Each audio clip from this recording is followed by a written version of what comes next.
Tu passes quand tu veux, deuxième partie, avec au programme des clips, des jeux vidéo, des PC, des... Tout le monde. Salut. Ça va? Viens t'asseoir. Viens t'asseoir.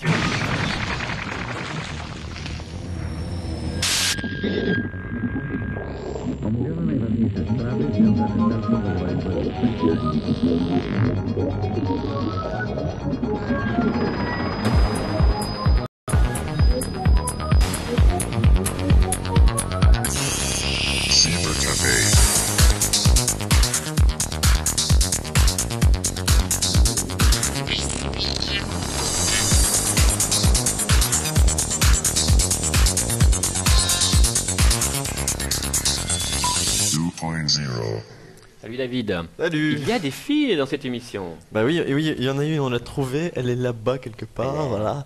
Et il y aura Caméra aussi move. Simone, la fille virtuelle qui sort bientôt sur nos écrans. Alors, bonsoir Brice. Bonsoir Xavier. Au sommaire, Au sommaire de cette émission, Oui. nous aurons donc, Xavier, je t'écoute. des jeux vidéo avec les sorties immédiates et les jeux de l'été. Oui. Alors, ah oui, on va aussi parler de la Netbox, qui est la nouvelle boîte. À quoi ça sert la Netbox? Ça sert à surfer et à consulter l'internet sur ta télévision, D'accord, ok. par téléphone, Nouveauté avec Belgacom, une télécommande. présenté par Philippe D'autrebande, notre nouveau chroniqueur. Claudia Schiffer, donc notre Oui. blonde sans cheveux. Exact. Rudy Lyonnais est là, on va parler musique. C'est vrai aussi, oui, avec Oui, hein. un invité sur le plateau qui est Fabrice Ligue et son projet Soul Designer, album et puis bientôt concert au Botanique, on en parlera avec lui tout à l'heure. Et puis on ira également voir Ada avec Laurent Steen. Ada, c'est un programme, une expérience d'immersion dans un espace intelligent. C'est, si j'ai bien compris, une sorte d'immersion dans ce que devrait être notre cerveau. Voilà, on verra ça tout à l'heure avec Laurent. Et en images, l'actualité des jeux vidéo cet été, c'était entre autres, JC, GTA 3. GTA 3 sur PC, puisqu'il était sorti un peu avant Oui. sur PlayStation 2 et ça avait déjà été un carton. Alors on l'attendait évidemment au détour sur PC, voir ce que ça allait pouvoir Attendez faire. le virage. On l'attendait Oui. au virage, voilà, Brice c'est de Tellement. retour donc pour les blagues. Eh bien, on n'a pas été déçus, c'est un gros carton. Comme l'année passée, à la même époque, on avait eu Oui. Max Payne. C'est drôle un carton, non? Oui, c'était très drôle, mais c'était pas Oui. Non, bon. Et donc, où j'en étais moi? On en parlait, on va voir les images de, Voilà. de GTA 3. Donc, le jeu, principe très simple. Le principe est très simple, donc si on pouvait juste me mettre ça un peu moins fort. Bien. Ah, ça part fort, hein. Ouais. Alors, c'est quoi l'originalité? C'est une du grosse jeu, à sortie, part, alors. le bande-son assez costaud. Donc le principe est simple, en fait c'est un gangster qui s'évade de manière très fortuite lors d'un transfert de prison Ouais. et qui va donc devoir regagner ses galons de gangster méritant en évoluant un peu au travers de différentes missions. Alors pour ce faire il peut utiliser un peu tous les véhicules qu'il trouve, enfin je crois que tout le monde sait un peu de quoi parler GTA, c'était en gros faire du carjacking et des menus hold-up. C'est mal. Ici c'est un peu, oui c'est assez politiquement pas carrément correct, immoral. pas du tout, et donc ça a aussi causé pas mal de discussions houleuses. Je crois que le jeu a d'ailleurs été interdit en Allemagne, en tout cas sous cet aspect-là. Donc on peut voler des voitures, on a différents points dans la ville, donc toute la ville a été modélisée, hein, donc c'est assez gigantesque, en fait une île plutôt qu'une ville.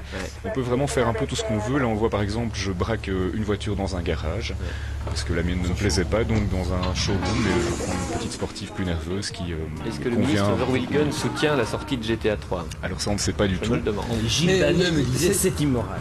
C'est immoral. En fait, c'est la version Carolo de Grand Tourisme, tu vois. C'est sympa pour les Carolos. Alors on peut aussi se déplacer à pied, on peut utiliser toute une flopée d'armes comme c'est un peu la tradition dans ces jeux-là, et évidemment au bout d'un moment on n'est plus trop copain-copain avec la police, donc il faut à ce moment-là prendre des mesures. Vous allez voir là que j'échappe de justesse à un barrage dressé à mon égard. Il reste évidemment pas grand-chose de ma voiture. Alors juste un petit mot quand même sur le moteur en terminant. Là on va passer sur Warcraft 3. Un moteur qui est un peu poussif et donc il faudrait quand même une grosse machine pour pouvoir en profiter vraiment. Mais ça ne se passe pas du tout chez nous, si j'ai bien vu. Non, Ça se passe c'est chez les Américains. chez les évidemment. Américains. Hein. Bah ouais. Ouais, c'est un pays Chez les sauvage. cow-boys, c'est normal. Chez les cow-boys. Alors ensuite, donc Alors l'autre production grande Blizzard. sortie attendue pendant les vacances c'était Warcraft 3. du successeur donc d'une série à succès chez Blizzard. Alors on attendait beaucoup de cet épisode. De Warcraft 2, il faut quand même le préciser. Merci, sûr, donc pour ceux qui n'avaient pas suivi. Le moteur, c'était la chose qu'on attendait le plus, puisque c'est enfin en 3D. Mais c'est pas vraiment de la vraie 3D. Disons qu'on peut changer un peu les angles de vue, on peut pivoter, tout ça est très joli. Mais c'est pas non plus la 3D comme on attendait, c'est-à-dire une 3D à la black and white, où on peut vraiment évoluer à sa guise dans le monde. Sinon, la recette n'a pas vraiment changé. Le jeu présente toujours le même principe. Les humains s'opposent aux orques qui n'aiment pas les humains autour. Il y a une troisième race, une race de morts-vivants dans cet épisode-ci. Et le principe est le même, donc on évolue au travers d'une campagne en construisant son petit village, en construisant ses petites forteresses, etc. jusqu'au moment où on estime avoir suffisamment de puissance pour aller sur le front. Et aller affronter donc les. C'est très bien ou c'est moyennement bien? C'est sans réelle grande surprise, disons, si ce n'est que c'est très beau et que effectivement le côté un peu 3D ajoute quelque chose en plus. Mais bon, je suis sûr que les fans du genre vont adorer. Pour les autres, ça se joue par internet. Ça peut se jouer aussi via internet. Alors une autre sortie de ces grandes vacances, c'était Grand Prix 4, qui était très attendu puisque c'est Geoff Crammond qui a lancé la série des Grands Prix chez Microprose. C'est qui? Geoff Crammond. Donc c'est Geoff qui a présenté donc qui a lancé la série des Grands Prix sur PC, qui est une série de références pour les amateurs de simulation pure et dure. Donc c'est un jeu qui s'adresse avant tout aux puristes, aux gens qui ont envie d'aller plus loin que le simple jeu d'arcade de voiture, puisque là on peut effectivement... Mais Geoff Crammond, c'est le mec qui imagine le jeu, qui dessine les bagnoles. C'est le développeur aussi, donc c'est lui qui programme le software, c'est lui qui est derrière. Il s'est rendu compte que travailler tout seul comme il l'avait fait jusqu'au Grand Prix 3, ça devenait un petit peu difficile, donc il s'est quand même un peu entouré cette fois-ci. Il a pris une téléphoniste. Il a pris une téléphoniste, voilà, qui l'aide beaucoup, qui lui fait le café, tout ça c'est très bien. Et donc il a sorti Grand Prix 4, qui est... quand même meilleur que le 3, puisque le 3 avait pas mal déçu, et donc ici on se retrouve avec un jeu qui à mon sens est jusqu'à présent ce qui s'est fait de mieux en simulateur de F1. C'est sur PC. Sur PC. C'est les vrais pilotes. C'est les vrais pilotes, c'est de l'année 2001 je crois, c'est sorti toujours un peu en retard au niveau des licences. On a vu un jeu 3 et un 4, c'est quoi le titre qui a connu la sequel la plus importante? On était jusqu'à combien? Le Final Fantasy 11. Et très bon le 11 d'ailleurs. Pas regardé encore. Et 13, ce sera le premier. Et 13, ce sera le premier, oui, de 13. Oui. 13 dont on aura des images d'ailleurs à vous proposer bientôt. C'est terrible. Encore alors, un jeu en cel shading, sorti le 18 septembre sur PS2. C'est pour Gilles. Tekken 4. Tekken 4. De la baston. Là aussi, c'est encore une série mythique. Hein, c'est un petit peu la... Moi-même, je connais le 3. Voilà. C'est vrai? Si moi-même je connais, oui. Quand on parle jeu de combat, on pense souvent Tekken, puisque c'est un peu la série qui a popularisé une certaine tendance au niveau des jeux de combat à humaniser ces combattants, le caractère de ces combattants. Donc, en fait, bon, ça reste de la poésie pure et simple. Hein, c'est une grande démonstration de force et de rivalité. Et on peut être une fille. Oui. On a joué ça chez toi, Brice? Oui, c'est vrai, j'avoue. Je joue souvent à Tekken 4 avec des filles. J'aime beaucoup. C'est pas nouveau non plus dans les jeux, mais pour une fois qu'on peut frapper une femme virtuellement. Hein, ça va aller, hein, toi. Hein, il est déjà à 6, hein. Bientôt le score de Final Fantasy sera battu. Brice 6 déjà. Non, donc Tekken 4, au niveau des nouveautés, il y a pas mal de personnages, 28 au total, avec, comme on a vu, des combattantes avec chaque fois des techniques qui leur sont propres. Un panda! C'est très bien! Que des filles en fait. Non, il y a des garçons aussi. Il y a des petites. Il y a même des pandas. Panda Warrior! Il y a des combattants qui servent. Ce nounours, il a rien fait, enfin, c'est terrible. Laissez parler. Non, donc on peut signaler qu'il y a des choses assez surprenantes, comme on se bat contre un panda ou un ours, et tout ça est scénarisé. On apprend que l'ours s'est échappé de sa forêt, qu'il aime regarder la télévision au travers de la vitre des gens, des choses complètement comme ça inutiles, mais qui rendent justement cette ambiance de jeu de combat un petit peu plus sympathique et agréable. Du caractère au personnage. Voilà, ça c'est une tendance en fait que la série des Tekken avait développée à sa création, quoi. Donc maintenant ils sont assez imités dans le genre, mais ça reste en tout cas Tekken 4 sur PS2 on peut dire que c'est le meilleur jeu de combat qu'il y a sur PS2. D'accord. Autre sortie annoncée sur PC cette fois-ci. Oui, deux petites sorties. Donc il y aura tout d'abord Opération Flashpoint, le add-on officiel qui s'appelle Résistance. Opération Flashpoint, un first-person shooter. Oui. Pas de poète, ça tu suis? Non, first person shooter, donc flingue militaire. Flingue soi-même, quoi. Voilà, c'est ça. On est dans la peau, dans les yeux du héros. Voilà, tout à fait. Et donc, pas grand chose de neuf là non plus, le moteur n'a pas beaucoup évolué, donc on attend de voir un peu ce que ça va donner au niveau du scénario. Mais sinon, le principe est le même que le premier épisode, c'est-à-dire que vous contrôlez plusieurs soldats en fait. Ils remplissent des petites missions. C'est un mélange un peu stratégie et first-person shooter, mais en même temps, la stratégie n'est pas aussi développée que dans des titres comme ceux de Rainbow Six par exemple, Rogue Spear et ce genre de choses, donc c'est un petit peu plus orienté arcade. Et une chose qui m'a beaucoup énervé dans la démo, ce sont les sons, mais ça on verra dans la version finale si effectivement ça pose problème ou pas.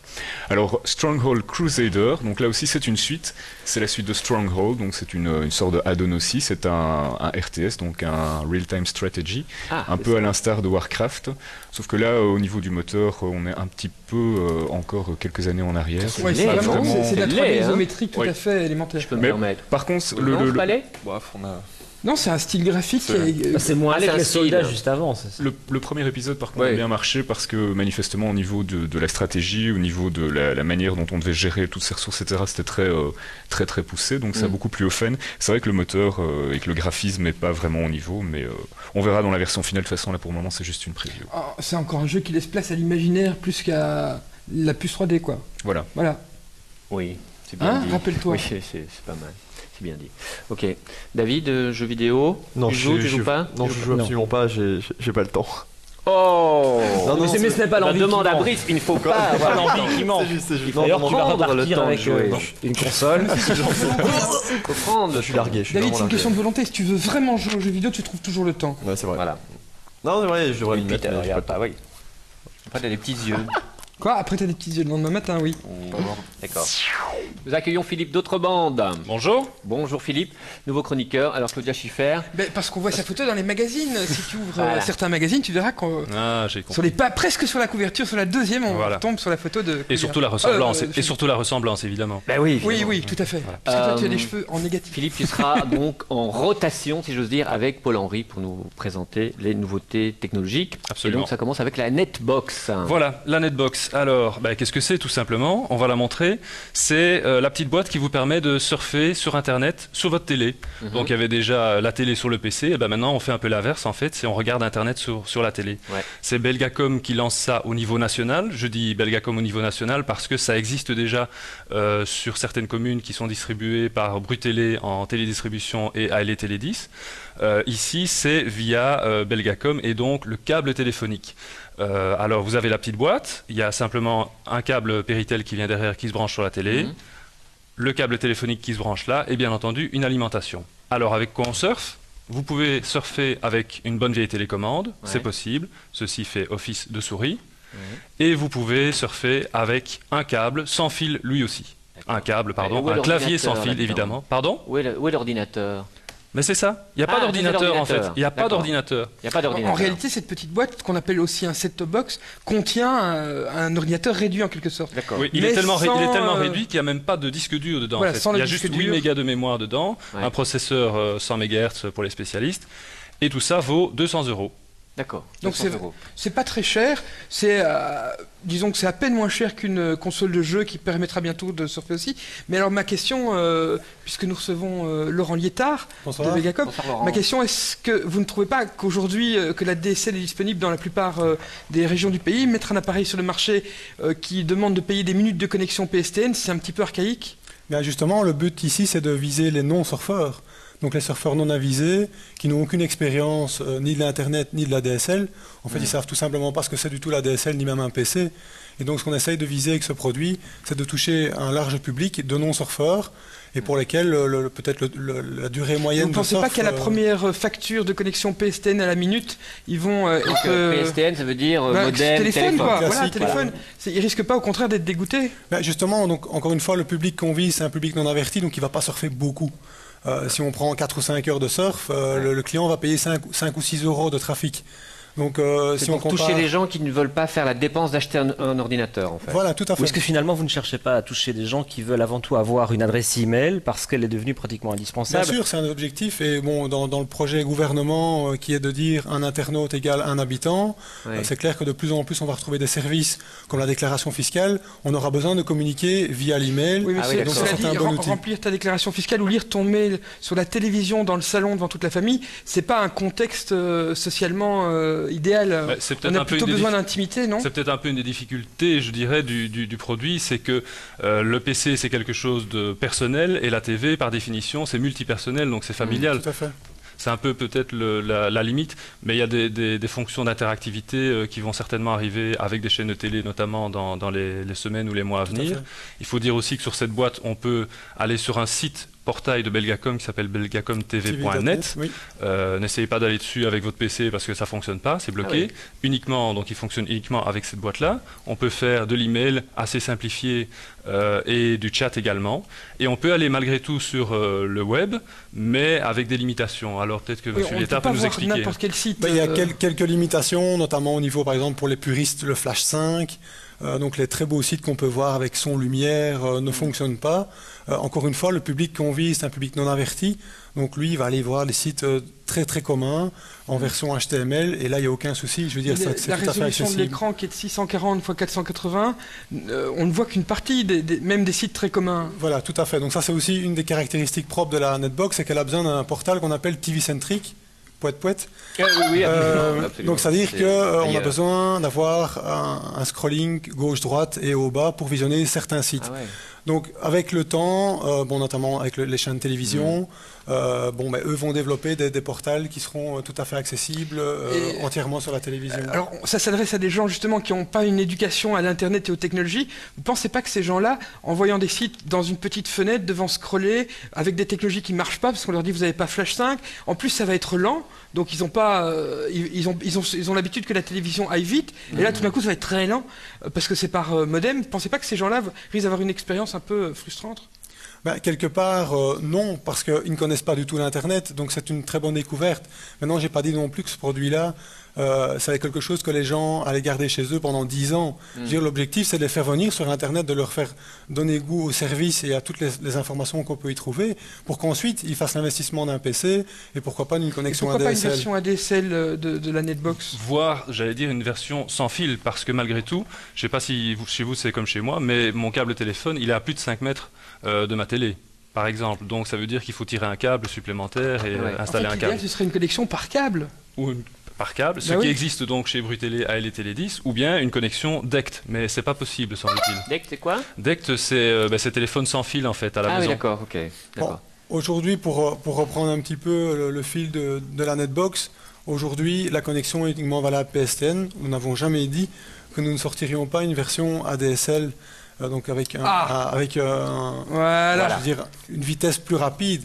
Mais encore une fois aujourd'hui, il faut savoir que l'investissement d'un PC est fort important. Il faut compter environ 1 000 € pour avoir un PC qui tient relativement la route. À 500 €, on a un bon PC aujourd'hui. C'est possible. Pour surfer seulement. N'est-ce pas? Merci Laurent Liétard. La Netbox sort quand? Elle est déjà sortie. Et elle coûte 199 €. Juste une petite chose avant de terminer. Elle n'est pas vendue dans les téléboutiques de Belgacom. Elle est vendue partout ailleurs. Ah bon. Mais pas dans les téléboutiques de Belgacom. C'est un achat ferme où on peut la ramener quand on n'en veut plus? C'est un achat ferme. C'est comme une console de jeu. En principe, on est généralement séduit de sa console et on la ramène pas. Voilà. C'est quelque chose à offrir à ses parents ou à ses grands-parents éventuellement. Ah oui, d'accord. Voilà. Pour qu'ils découvrent Internet. Très bien. Musique maintenant avec notre second invité, Fabrice Bonjour. Ligue. Bonjour Fabrice. Fabrice Ligue qui fait de la musique sous le nom de Soul Designer. Entre autres. Voilà, entre autres. Alors on a été, je pense, faire un petit tour dans son studio. Et là c'est le studio. Oui, donc on voit le studio. Donc je sais pas si on va parler un peu technique, mais en tout cas c'est un studio moi que j'appellerais de l'ancienne génération. Par rapport à ce qu'on peut connaître maintenant, ce qu'on peut faire en tout cas maintenant justement avec des appareils, notamment des laptops ou. Ça veut dire que tu as encore plein de claviers hardware, on avec le voit, une table de mixage analogique, etc. Voilà, une table de mixage analogique, des synthétiseurs analogiques aussi. Et puis voilà. Donc, le coup de théâtre. Le coup de théâtre. Ça c'est l'image pour Brice. C'était le petit cadeau. J'espérais qu'il allait réagir. Ça a marché. Voilà. Donc ça on pourra en parler aussi si tu veux. En fait, un PC. Mais Alors, justement, le cerveau du studio, la base de travail, est un Atari. C'était un Atari depuis peu en fait. Je pourrais encore très bien travailler sur mon petit 1040 ST Atari. Parce qu'en fait, moi j'utilise surtout l'ordinateur en tant que séquenceur en fait. Séquenceur MIDI. Séquenceur MIDI, voilà. Donc je travaille pas beaucoup en audio, c'est-à-dire des enregistrements de voix. Ma musique est plutôt instrumentale. Donc voilà, j'ai pas vraiment besoin de ça. Maintenant, si j'ai utilisé un PC, donc par rapport, si j'ai abandonné un peu l'Atari, c'est surtout parce que je veux utiliser parfois des instruments VST, c'est-à-dire, je suppose qu'il faut expliquer. Ah oui, bien sûr. Ce sont des synthétiseurs software, voilà, logiciel, et qui, à mon avis, deviennent, je pèse les mots là, deviennent vraiment de bons synthétiseurs, quoi, qui sont maintenant pour moi à un niveau professionnel, quoi. Ce qui n'était pas il y a 2 ans ou 2 ou 3 ans, quoi.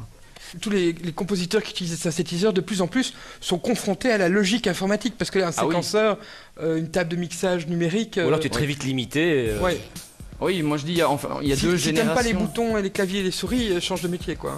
Oui, c'est clair, mais en même temps, on est un peu obligé, donc ce sont des avantages, des inconvénients. Ça veut dire que maintenant, ce qui n'était pas le cas il y a 10 ans, la personne qui veut faire de la musique, qui veut faire ça, peut utiliser son ordinateur et arriver à des résultats professionnels, pour autant évidemment d'avoir l'inspiration et la dextérité. Donc beaucoup d'informaticiens maintenant touchent à la musique, c'est pour ça on en retrouve de plus en plus, quoi. En fait, l'album dont tu parlais et pour lequel tu es venu nous voir aujourd'hui, c'est l'album de Soul Designer, qui est ton projet le plus récent. Oui. Mais finalement, ce n'est pas ton premier album, c'est l'aboutissement de tout un cheminement et d'autres productions qui ont existé de façon peut-être un petit peu plus discrète pendant plusieurs années. C'est le cheminement d'un son que j'ai mis au point, que j'ai créé. Et c'est vrai que l'album est un peu, donc c'est un album qui est le résultat de recherche, de travail, d'expériences qui ont été faites au travers de vinyles. Puisqu'on est dans le vintage, c'est vrai que dans la musique électronique on utilise encore beaucoup le vinyle, en tout cas pour les... On en parlera tout à l'heure. Oui, le format single en quelque sorte, ou maxi comme on connaît. Et là on arrive à une version CD, et qui est évidemment automatiquement une version pas plus grand public de la musique, mais en tout cas l'approche, la distribution en tout cas est beaucoup plus développée et plus facile.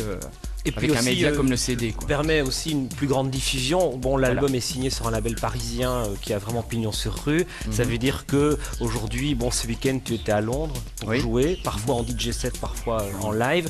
On peut annoncer que le 20 septembre au Botanique, dans le cadre des Nuits Botaniques, il y aura une soirée consacrée à ce label F Communication, en abrégé Fcom, avec Soul Designer, donc toi, mais aussi Lorca, Frédéric Galliano.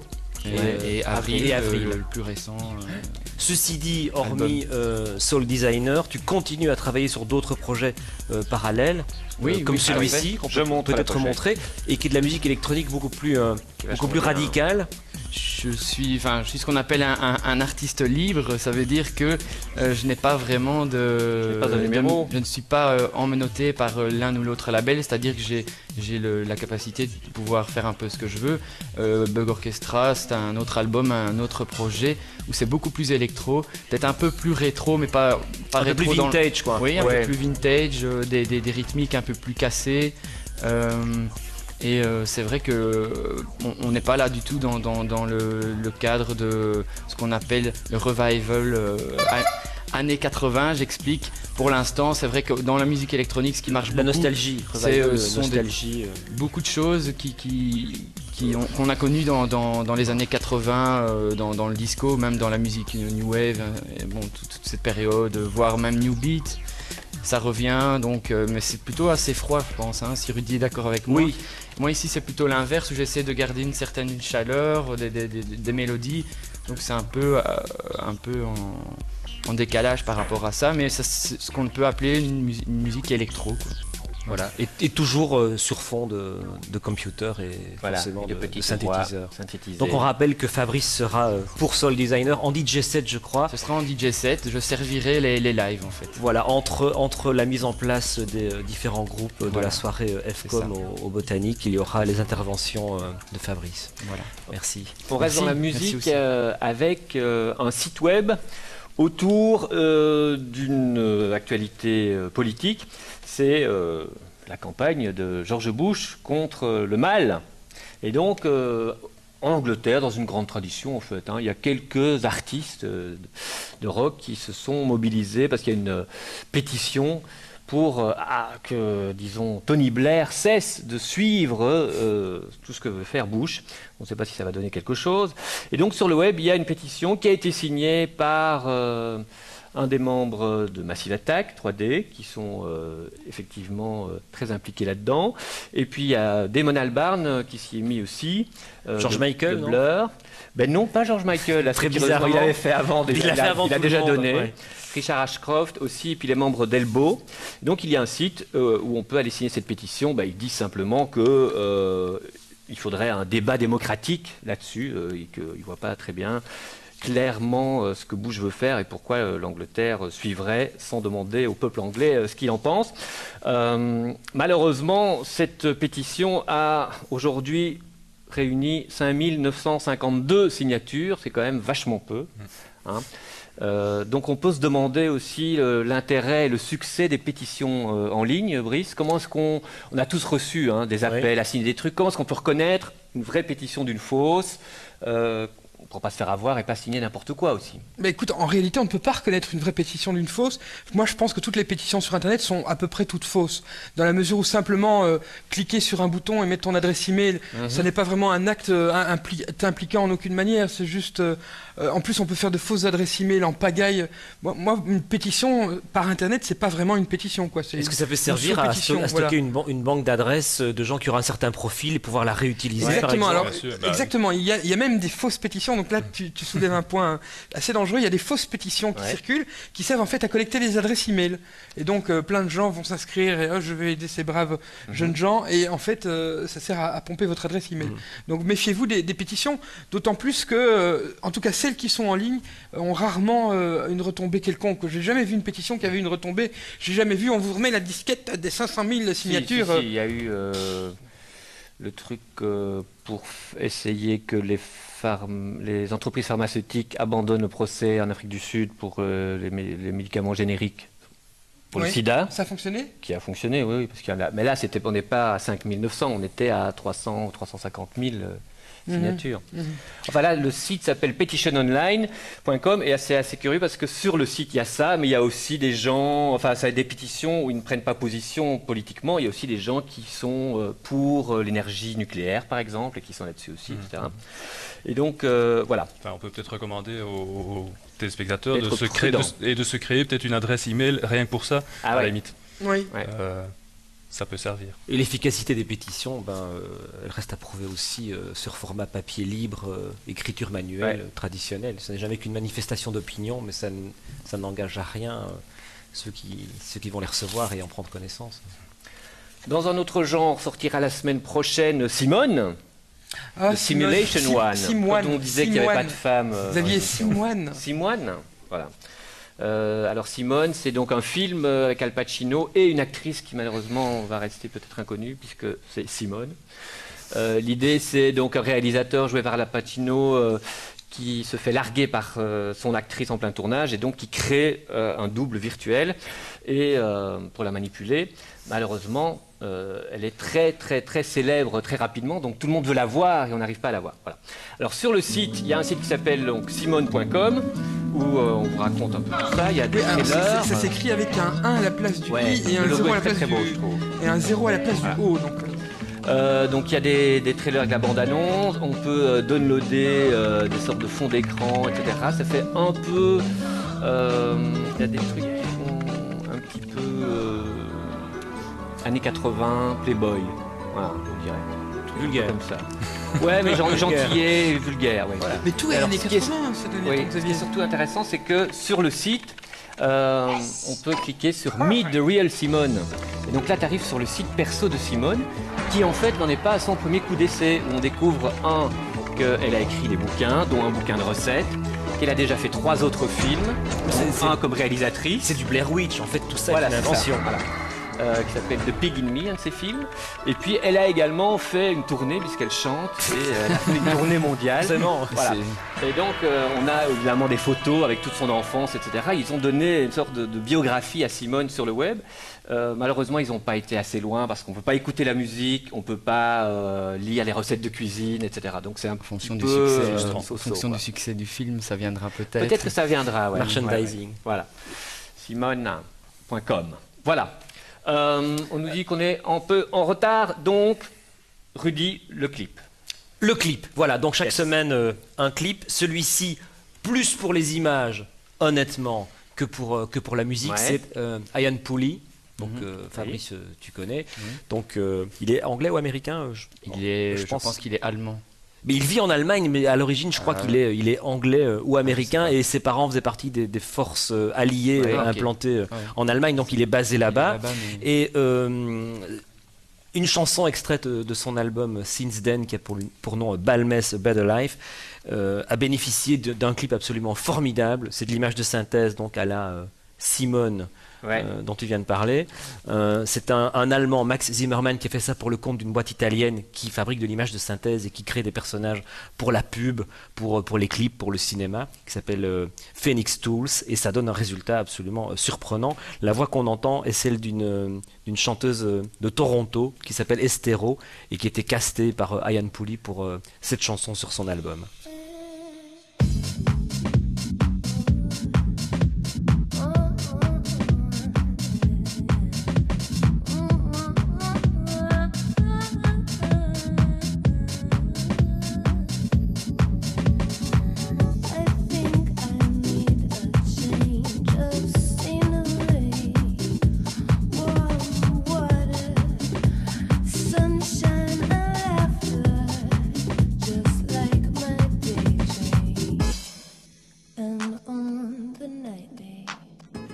Everything is hot and sticky, but it's okay, 'cause no one plans to sleep here anyway.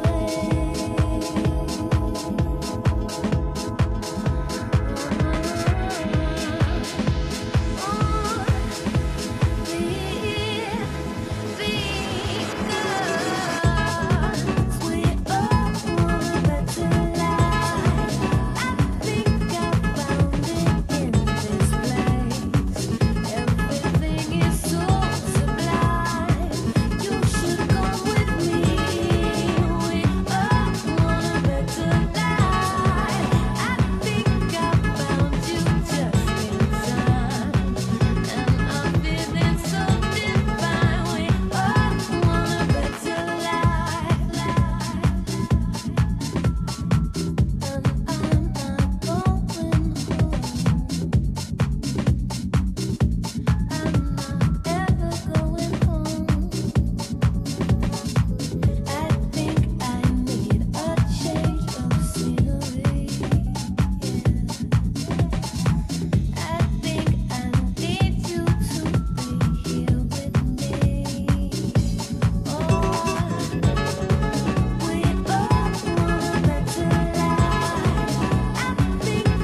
Ayane Poulet, donc, on se retrouve juste après la pub.